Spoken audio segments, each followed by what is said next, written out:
This is a production of KMmedia.pro.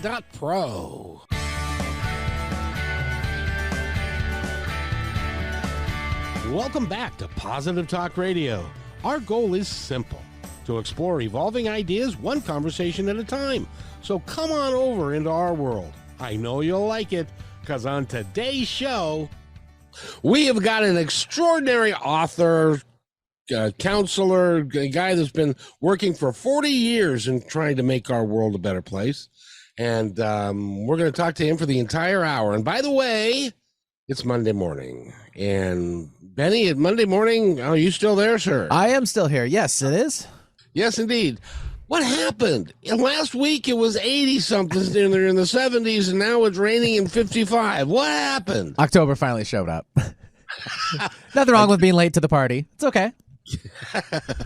Yes, it showed up and is late to the party, and it has changed everything again, and now we're going into our winter pattern. So I want you to just relax, stay where you are, and you've got a great show for you for this hour.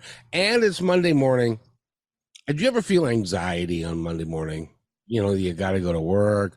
You had the weekend off, and maybe you started thinking about work at 7 o'clock last night, going, "Oh crap, I got to go to work tomorrow," and stuff. And your life is kind of run by anxiety.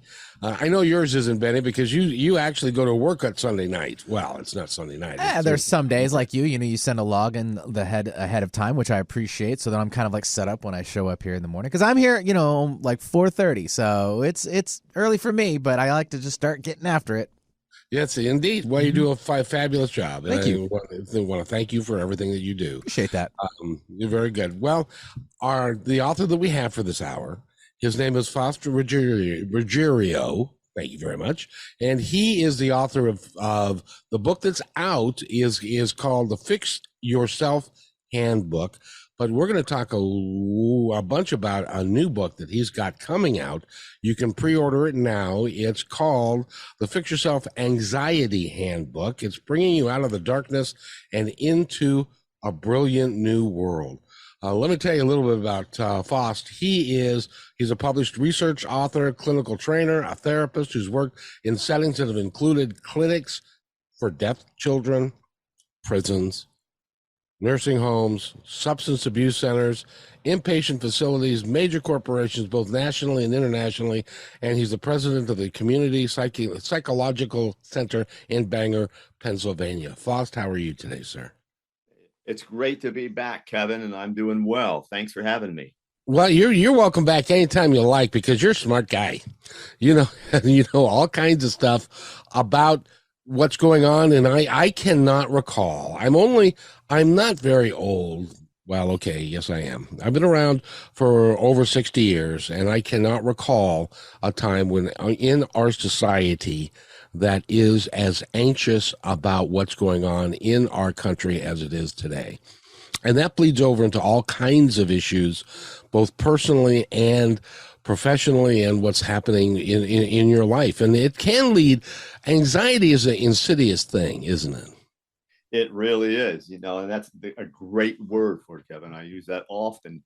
It's one of those things that you don't know you have it sometimes. When you have it, it presents in all different ways.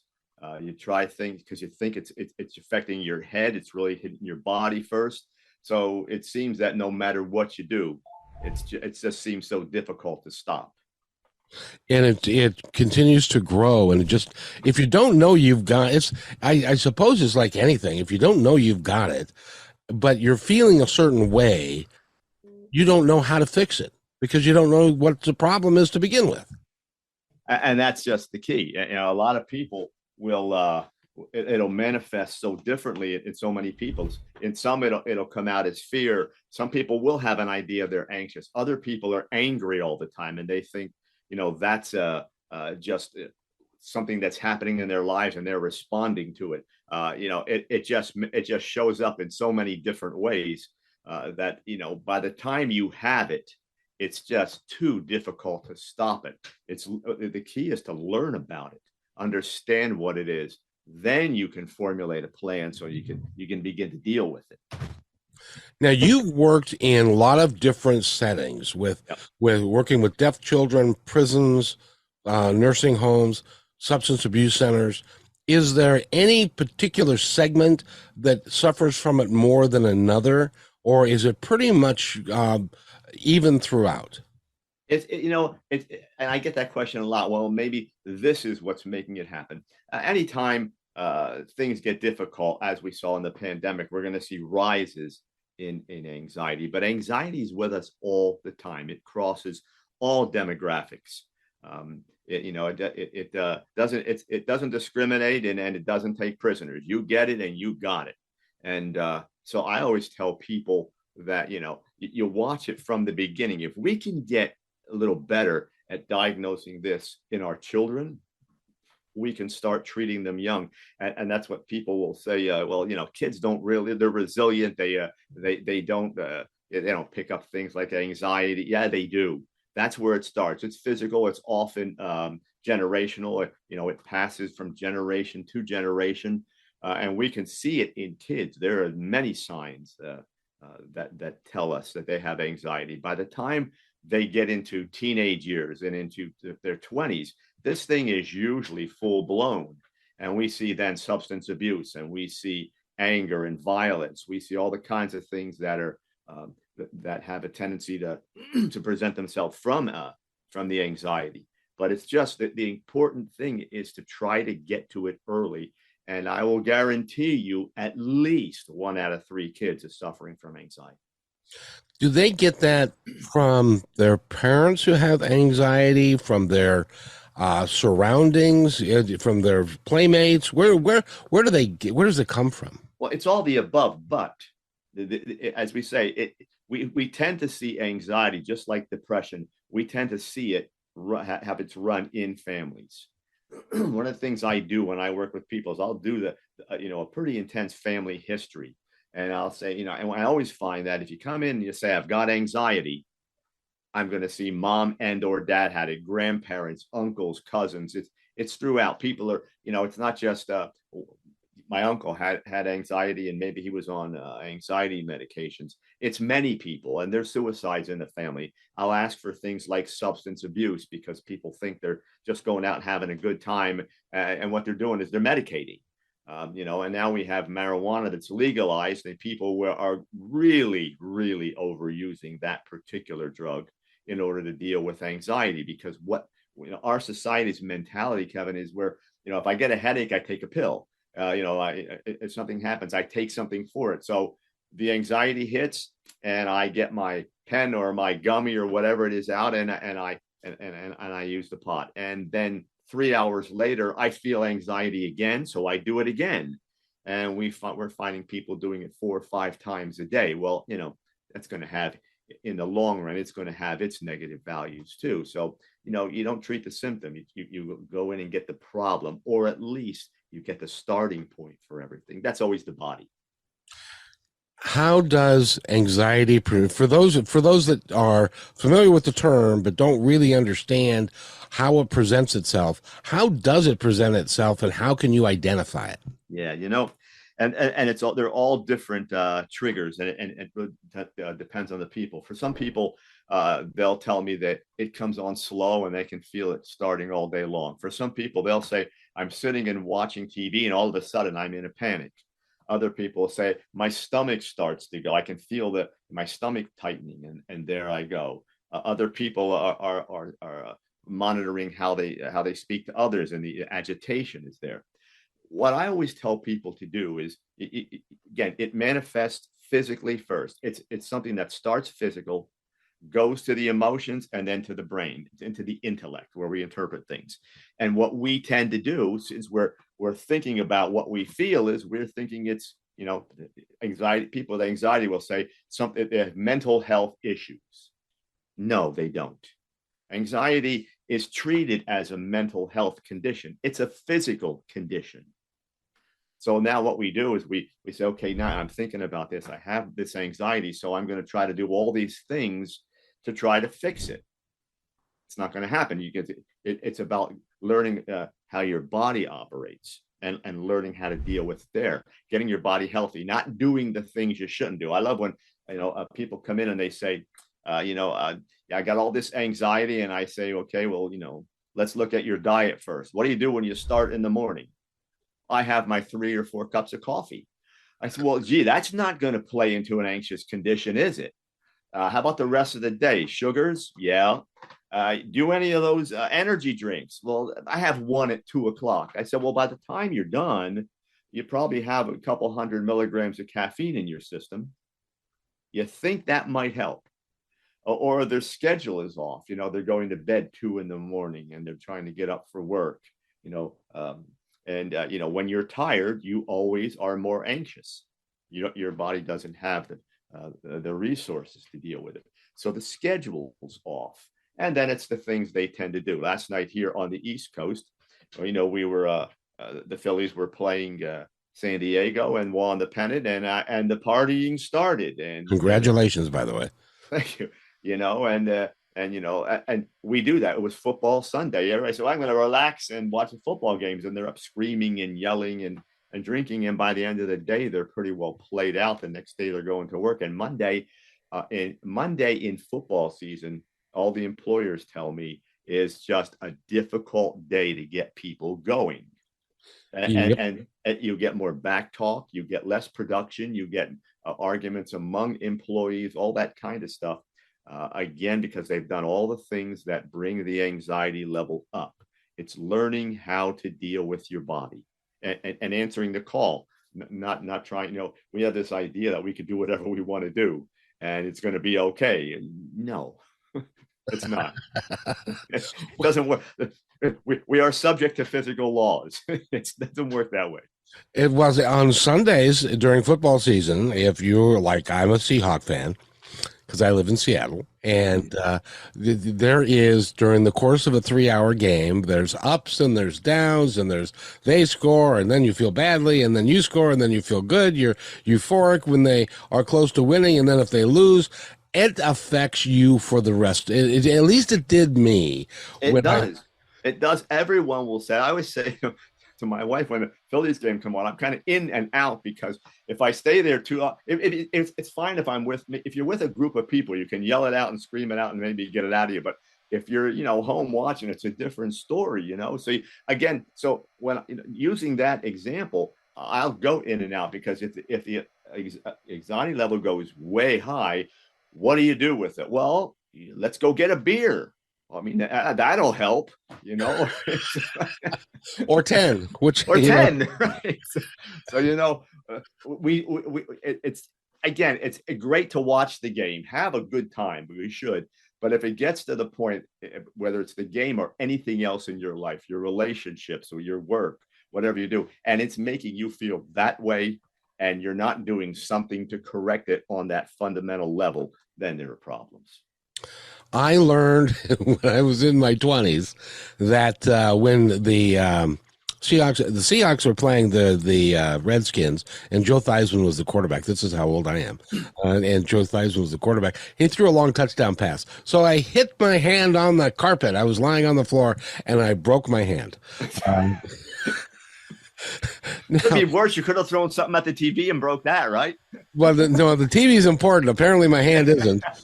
But the problem is, I was a bartender at the time, and so I was sitting there going, "Oh, this isn't good. I can't move my hand, and I'm a bartender. I'm supposed to grab bottles and pour drinks and all that kind of stuff." So the unintended consequences of anxiety and what we do to ourselves can be really profound. It can, and again, it starts young. If you look at, I always tell people, go back in your life to when you were a kid. Did you think anxiety was there? And they'll tell me things like, yeah, I got quiet. I escaped to my room, or I had temper tantrums and outbursts, and people thought I was an angry person. I was on this, I didn't want the limelight at all, but I always felt everyone was looking at me.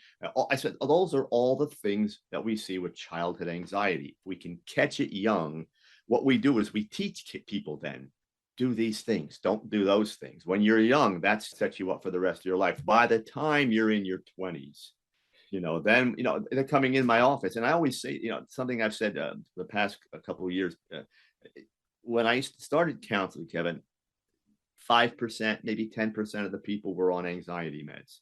Mm. Today, when they come in the office, I bet I'm around 70%. And some of them, and that is an absolutely insane statistic. and there are some of them that have been on these medications for years. 20 years, one for anxiety, one to go to sleep, one for depression, and we are really, in a drug culture now. It's unfortunate, but if the pharmaceutical companies have succeeded at anything, it's that they have now trained this public, that our culture, to say, well, if I got this, let me go get this. They go to the docs, they're quick to prescribe, and before you know it, people are no longer working on themselves. They're not trying to get to the cause of the problem. They are now medicating symptoms. That never changes anything. That's the problem. If you could medicate and change the cause, you'd be great. But medication is not designed by its design. It was never ever designed to affect the cause of a problem, only to treat the symptoms. That's it's like taking pain meds. That's right. If you got a back problem, and you're taking muscle relaxers and pain meds because it hurts, and you want to keep moving, but that doesn't solve the problem. You've got to go to a doctor. You got to go to a chiropractor. You've got to go to somebody who can figure out what's wrong with your back, right, and then get to the point where you can get out of pain.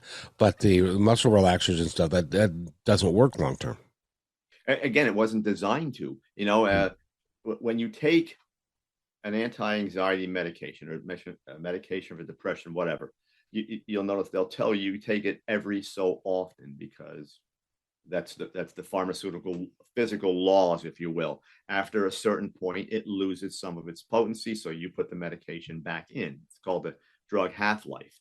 The problem is that these, you put it in, you're good, then it goes down, then your body adjusts to it. So we get a higher dose. You start with 10 milligrams, 2 years down the road, a year down the road, you're on 50 milligrams. You're on the highest dose of that particular thing. And so, what does that medication do to your body over time? You're going to hear things like anxiety meds and meds for depression. If you use them properly, they're not addictive. No, that's not the case. If you stop them quickly, you'll know how addictive they are. You will go into withdrawal. I don't care what your dose is. So, they treat symptoms, they cause problems. I'm not saying, again, not to take them. Usually when people come into the office and they're on an anxiety med, our goal is, we say, let's just stay on that. Let's work through, let's find the cause. When we find the cause and we make some changes, then we'll work with your doctor to alleviate that, to take that medication out of your plan. At that point, things get a whole lot better. But until that time, and people have been treating symptoms, there's not a whole lot we can do. And the other problem is, you're treating symptoms, you're not treating the cause. You're still going to get some of those other things you don't want, like the anger and the resentments and the relationships that were destroyed, and the substance abuse and all those kinds of things.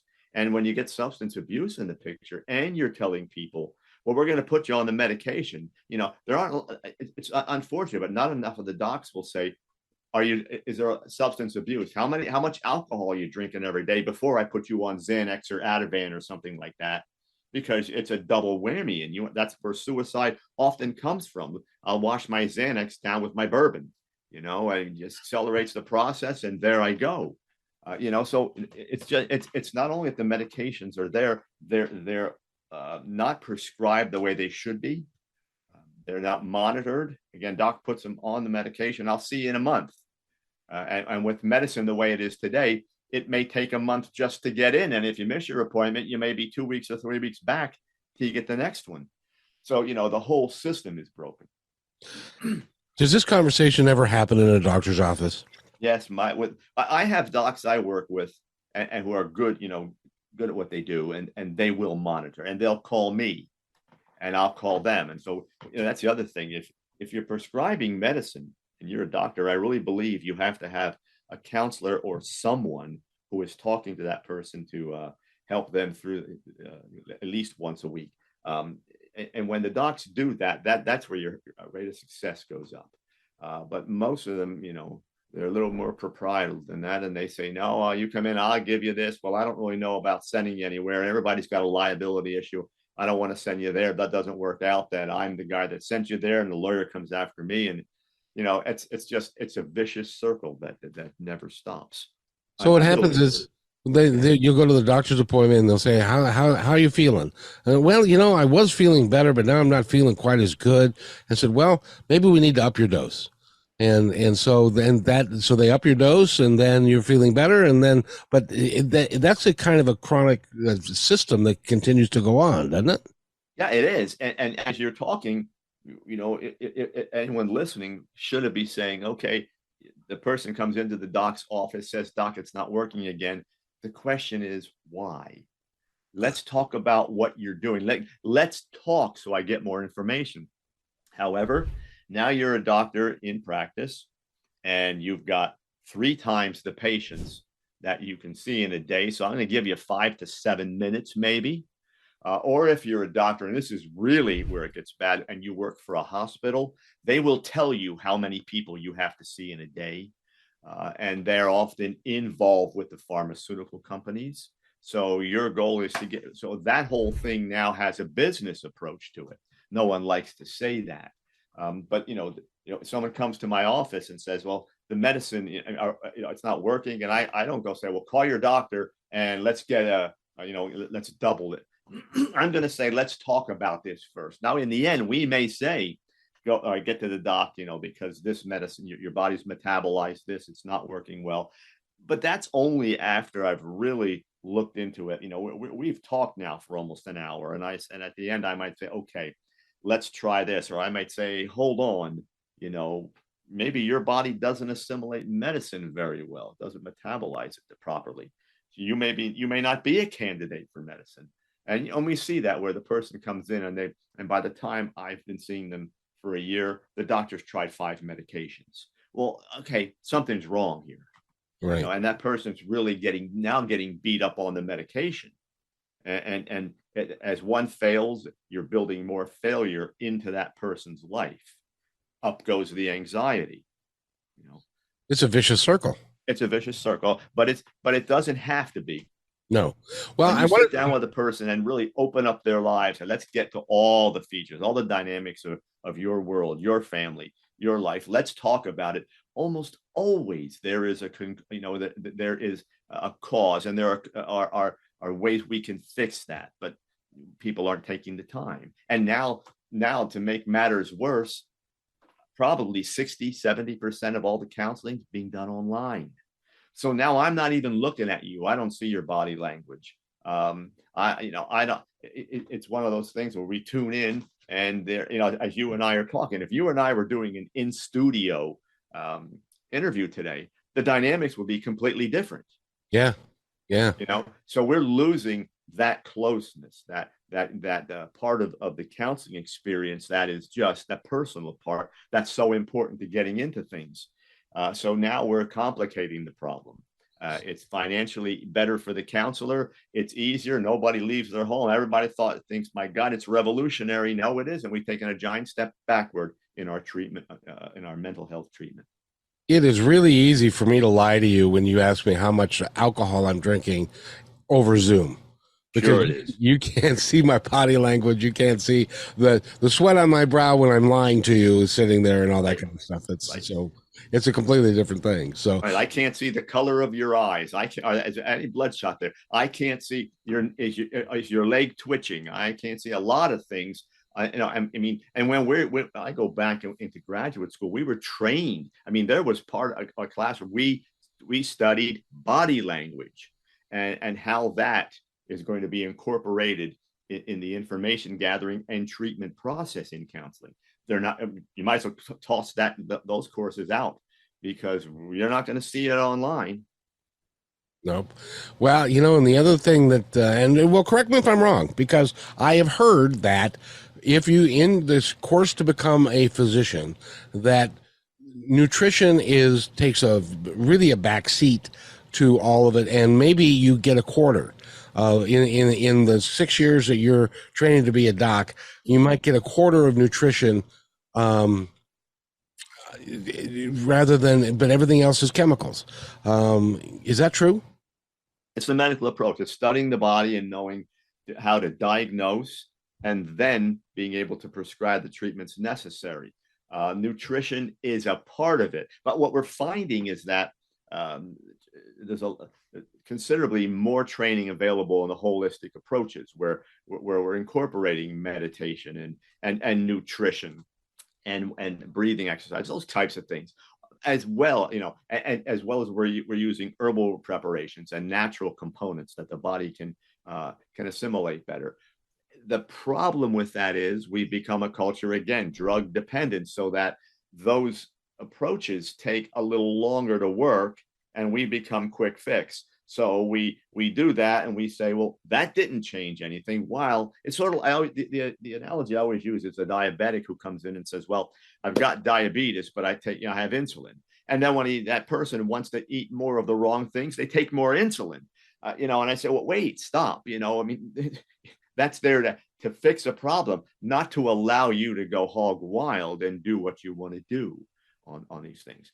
Well, they've proven that, I don't know who they are, but I've seen it myself, where if you are a type 2 diabetic and you're overweight and you change your diet and you work to get back into shape and you really make these changes, you can actually really make diabetes go away. You can take a diabetes, again, it's a physical thing that some people are just going to have. I've seen thin people and it's there, but the majority of people with diabetes are overweight, are not eating properly, do not exercise, do all the wrong things.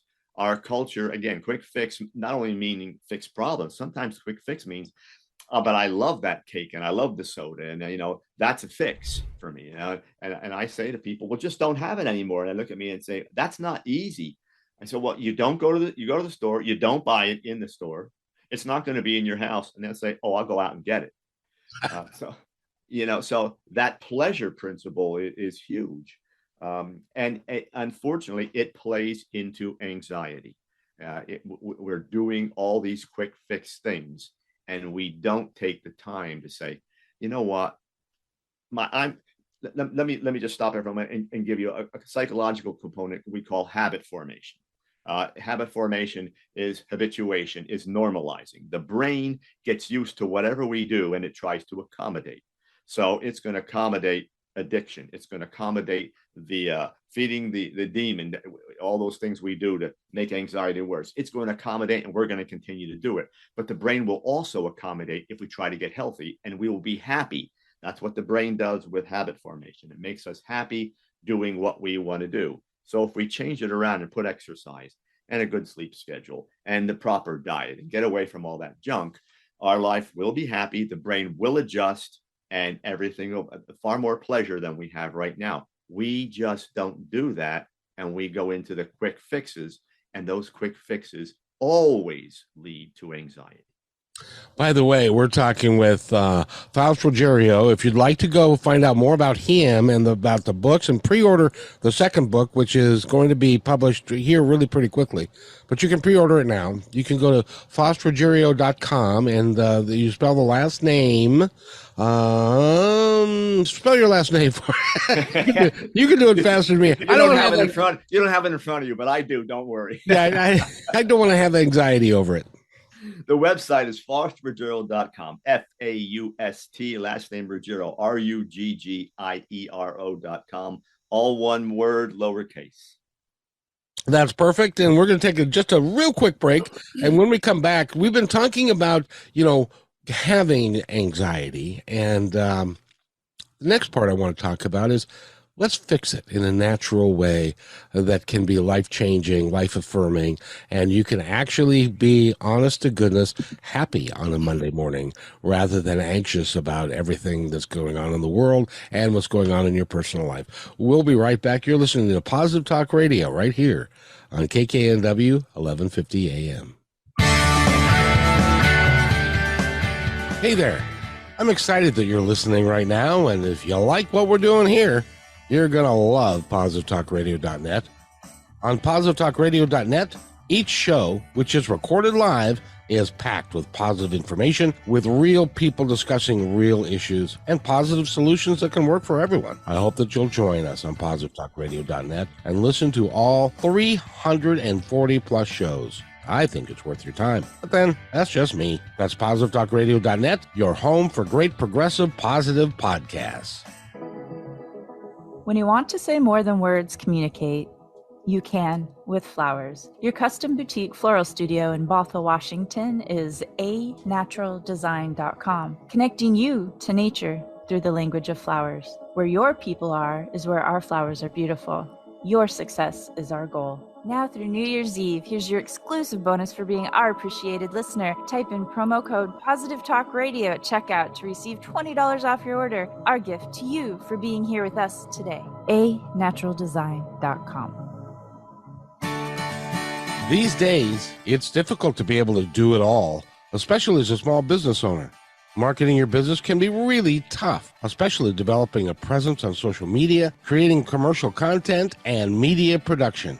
That's where KMmedia.pro can help. You see, in addition to creating a great podcast called Positive Talk Radio, we also have a radio show, video, audio production, content creation, including commercials, video shorts and trailers, voiceovers, social media development, and so much more. It only makes sense to hire a pro to get your business noticed. That's what we do. Please visit kmmedia.pro for more information and to schedule a consultation to take your business stream to the next level. That's kmmedia.pro. Yes, we can.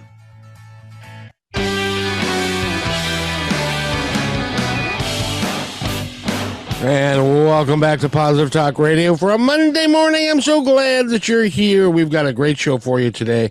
Our guest is Faust Ruggiero, and he is a counselor. He's a therapist. He's got a couple of books out, and one is talking about anxiety. And we've been talking about that for the last half hour. And so now I want to set myself aside and have Faust tell us, okay, so we figured out that we've got it. We're not happy. Our life is full of stress and it's full of anxiety, and then we turn on the radio and we watch the news and we get more anxious about the situation in the world and all of that kind of stuff. And then it just seems like it's overwhelming sometimes. How do we fix it? How do we take control? Kevin, people will come in and that's the first question. Let's get this fixed. I want this out of me, they say. And the first step is almost you're taking a step backward.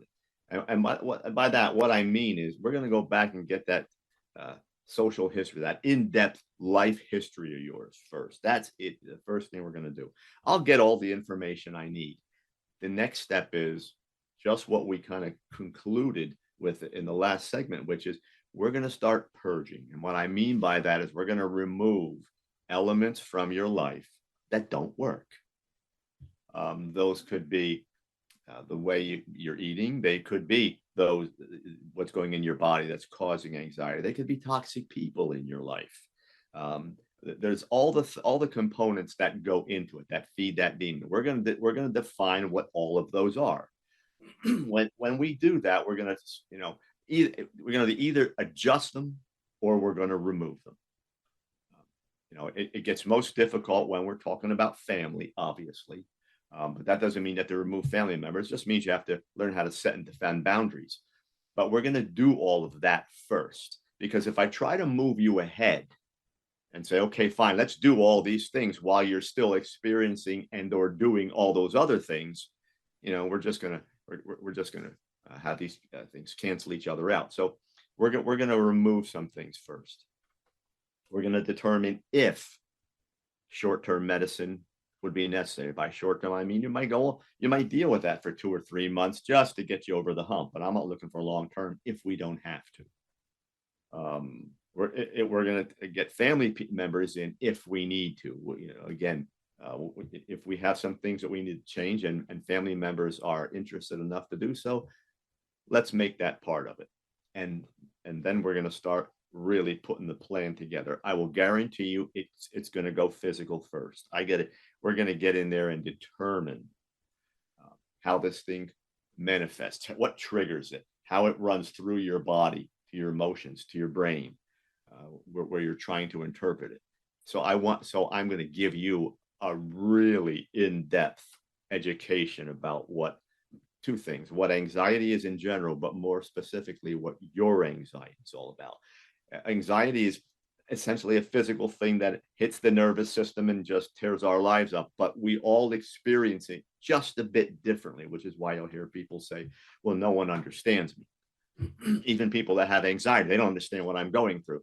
Okay, I'm going to also teach you how to communicate about your anxiety, because if you want people to understand you and fix this and help you fix it, then you've got to get better at communicating what's going on. The more you understand, the more dots you can connect, the better you're going to be to communicate what's happening about your situation. And then the treatment plan we put together is designed specifically for you.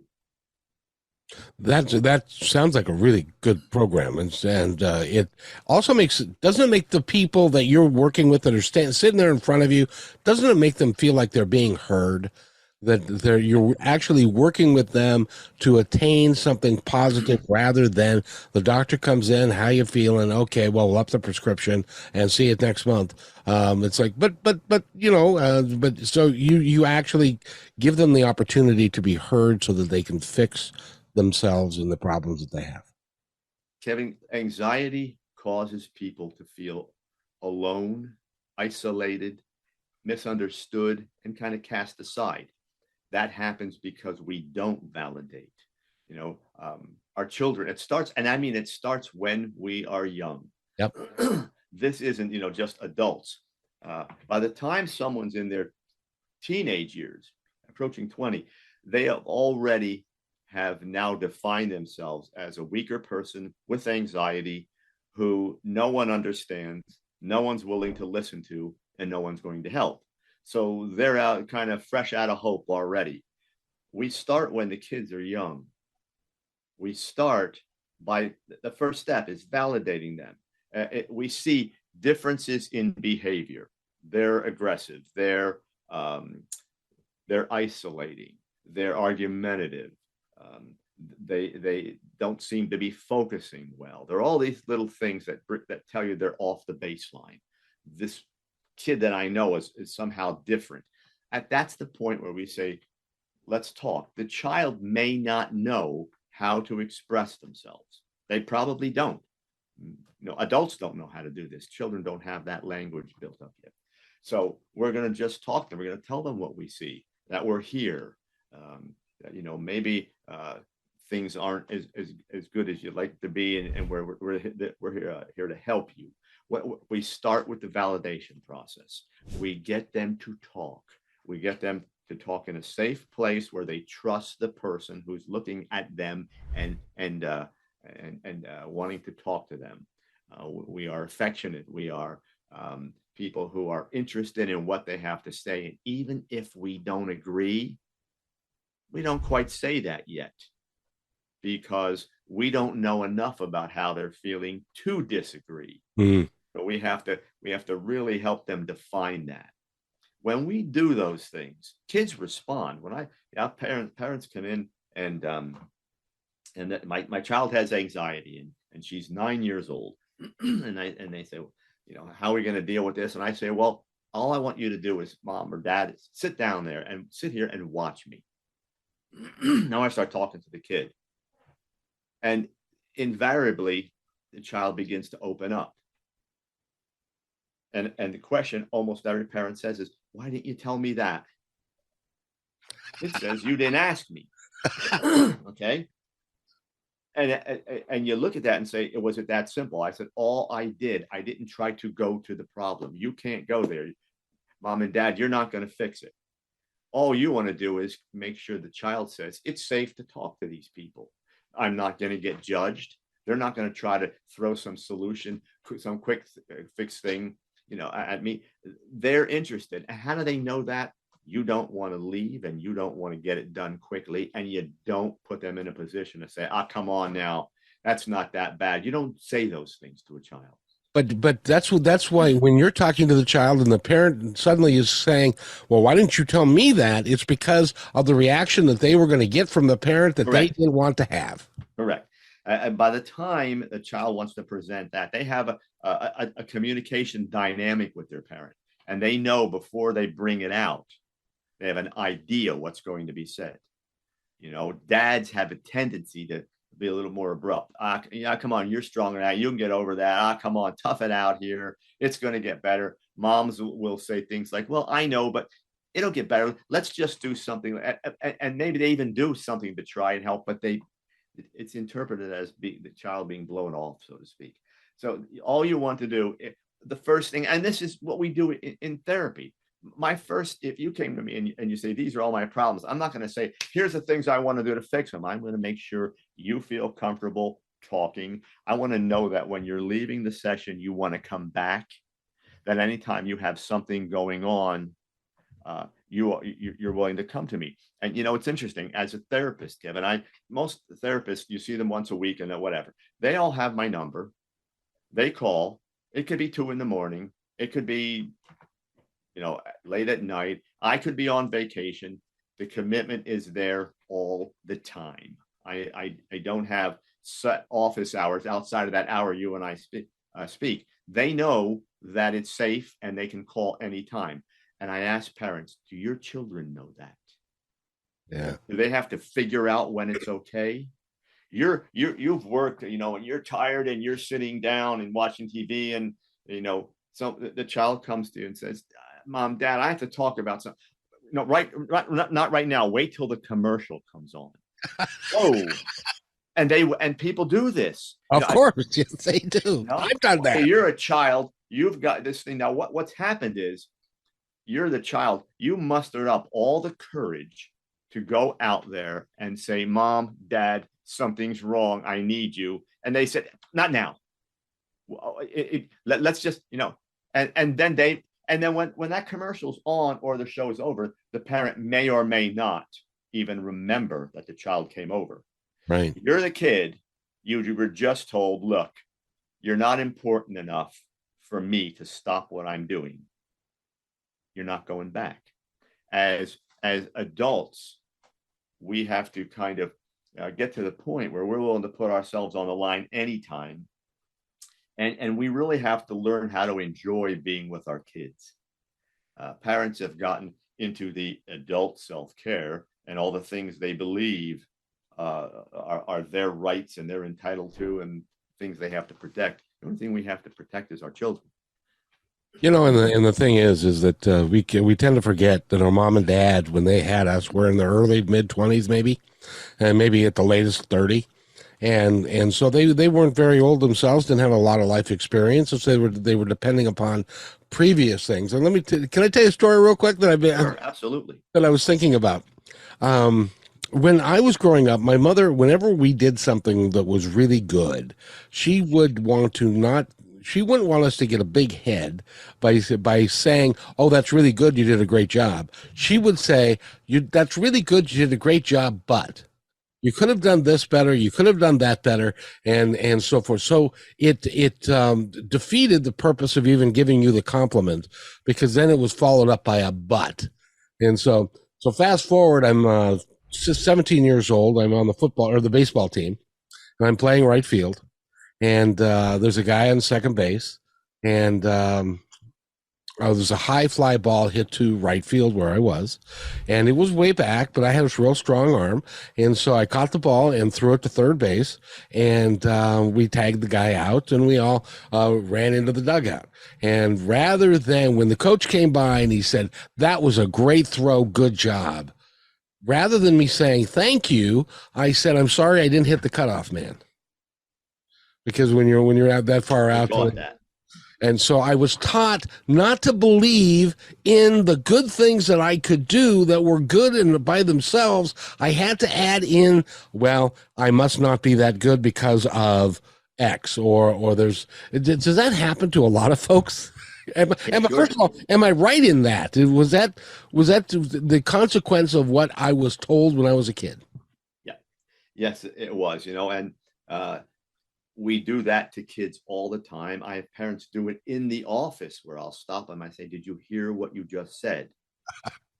And the kid is a pain. Yeah, but sometimes, if I can't get your attention by doing something positive, I'll break the vase, because maybe what happened, and then I can get you to say, I'm having all the to listen. I'm sorry, I have all these problems. We just simply have to have conversations with children. That's where we're going to start to fix this. I watched the pandemic, and I watched the adults behave like children and be angry and go at each other. And everyone else in the world was wrong, and they were entitled to whatever, and it didn't happen. And instead of working as a team to get themselves through this, they were going at each other. And I said, I wonder what the kids are like. And then I thought, well, I'm going to know when 2022 comes back, if we're back in school. Kids are back in school now, and teachers now in this area are saying that they want to retire, they want to get out of it. What has come back to school is loaded with anger, is loaded with resentment, in your face fights all the time that were never there before. Country schools behaving like they were, inner city urban places. We have taught children to become angry and to become violent because we don't sit down and talk with them and say, you don't have to do all that. I got you here. That violence, that anger will be traced back to the anxiety they have and how they were taught to deal with it at home. And those children will turn into people who go into puberty and feel that hormone change, and it exacerbates then. Then there'll be mid-teens, and the social pressures on kids today, social media and the bullying. We are so conscious about bullying today, but it's at its peak. It's never been this bad. Kids going at each other horribly. Then those people go to college and were thrown into a world they cannot address. We're not given the skills to do that. Now the drug abuse and the suicides really pick up. And if they get out of that, they're into adulthood with absolutely no skills to deal with anxiety. So we go to the doc and we get medication. And that's what happens. That's the routine in our nation. All we have to do is stop the process when they're young and sit down and talk with them. They may still have anxiety, but we have a handle on it. We have an understanding. We have validation that the person is worthy of other people listening to them and hearing what they have to say. And we have kids that are understanding how to accept love, and that it's safe enough to express yourself, even if what you're expressing is a little bit off the beaten path. That's okay. You're okay. If we start it then, we're going to have a huge handle to fix this as we go through life. And the sad part is that there are parents out there that don't think, because when they were growing up, that wasn't part of their youth. Their parents didn't ever talk to them. And so it becomes a generational thing. And so there are parents that'll say, no, he's just a kid. You don't need to bother talking to him. Just, this is what he needs to do. And he needs to toe the line, and he needs to just do what we tell him to do. And I don't want to debate with my child. I don't want to have a conversation with them, because it always turns into something that, I want to be in charge, and I want to be the boss. But long term, it doesn't work very well. Not only that, we talk about peer pressure, Kevin, we also have adult pressure.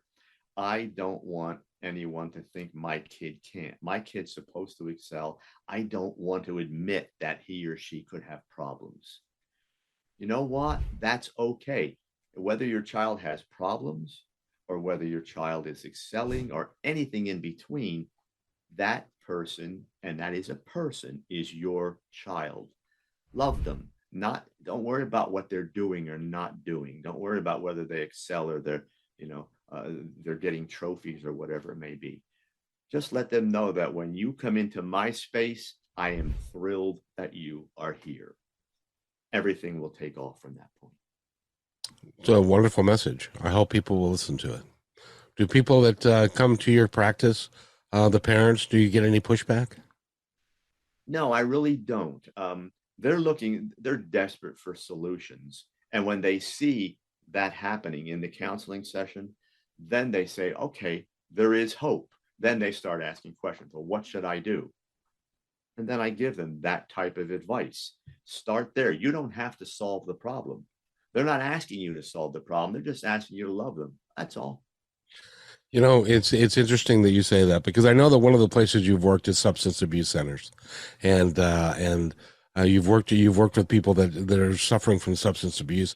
My brother-in-law had a cocaine problem, so he went into rehab, and through the counseling process, a lot of things came out about his childhood, about what happened with his parents and so forth. So they invited the parents in to talk to them and him at the same time. They refused. I don't need to be so psychoanalyzed by a shrink because I'm a good parent and I didn't do anything wrong. So they didn't even go. And subsequently, that child turned into a man. That man committed suicide at 42 years of age. And we see a lot of that. You know, if I could just say one thing to parents, because I always get this. Why are they listening to you? I said, look at what I'm doing here. I'm looking at them. I'm enjoying. I laugh with them. I make the counseling session fun. I let them know that not only do I love and care about them and I want to help them, I let them know that I love being with them. And that message is so invaluable, particularly to kids with anxiety. I'm not broken. I'm not doing things wrong. They do not only will they help me, they really like being around me. You know, take your adult relationship. If your spouse gives you that kind of message, utopia. Oh, we have marital bliss. A kid, this fragile little person learning how to navigate through life, just wants somebody to hold on to. If we do that, we start the process to changing anxiety into a condition that can be communicated, can be talked about, can be accepted, and then treated from that point. It's not rocket science, Kevin. It's just good old-fashioned, love from one person to another. And the beautiful thing about that is it doesn't take any training. You can do it without having a degree. You don't have to go to school to learn how to be kind and to listen. All you have to do is to sit there and listen. If you're actually listening and not talking about, what you're going to say next to what the kid is saying, if you're actually listening to what they're saying, you can get something done. And every parent, I think, should be willing to do that. And by the way, Faust, I want to thank you very much for being here. Faust Ruggiero has been our guest for this entire hour. He's got the book that's out now is called The Fix Yourself Handbook. It's an award-winning book. Pick that up, and then when the new one comes out, you can pre-order it now. But you can when the new one comes out, that'll be great to have as well. And thank you for being here. I really appreciate it. It has been my pleasure, Kevin. It always is. Now, I'm going to do this because I've got just 2 minutes left, or 3 minutes, I think, somewhere in there, maybe 2.5. I'm going to set myself aside. I would like you to tell the person in our audience that is still listening to you, that started with our hour, because this is an important topic for them. I want you to tell them anything that you feel they need to know. You know what, Kevin? The best way to end this is for the adults. If you have anxiety, be willing to treat the cause. Also, try, if you can, to get some help. Move away from that old feeling about yourself that there's no hope and your life will never be positive and you're never going to be happy, because there is a way through this. As far as for your kids, again, it doesn't take a degree to do this. Don't worry about whether you think you're a good parent or bad parent. The only thing about being a good parent is to be there. That's all. Be there for your kids. If your kids need help and it's a professional counselor you need, So what? Go do it. None of this says you're doing the wrong thing. This is a problem that's been around with us for centuries. We haven't beat it yet. It's not that you did anything wrong. Go get help. There are people like myself, there are many of us willing to listen. Start at home by listening to your kids. Sometimes you start with your kids and you listen and you feel that love in your family, and then starting that move with your kids fixed your entire family because everybody comes aboard. Feel worth it, because you are. That sentence that you just said may be, for some of us, the hardest thing to accept, that we're actually worth it. We are. Everyone is. Everybody's God's creation, Kevin. And I happen to believe that we are all one, we're all connected, and we all deserve to have the best things in life. And if you go see Faust or another counselor, he can't take care of everybody. There are 380 million people or 40 million people in the United States. He can't do it all, but you can go find a good one and do that, please. Faust Ruggiero has been our guest, and I want to thank you again for being here, sir. FaustRuggiero.com. Go find him and go get the book. And I want to thank everybody. We'll be back Wednesday at 4 p.m. By the way, be kind to one another because, each other's all we got. We'll see you next time on Positive Thought Radio.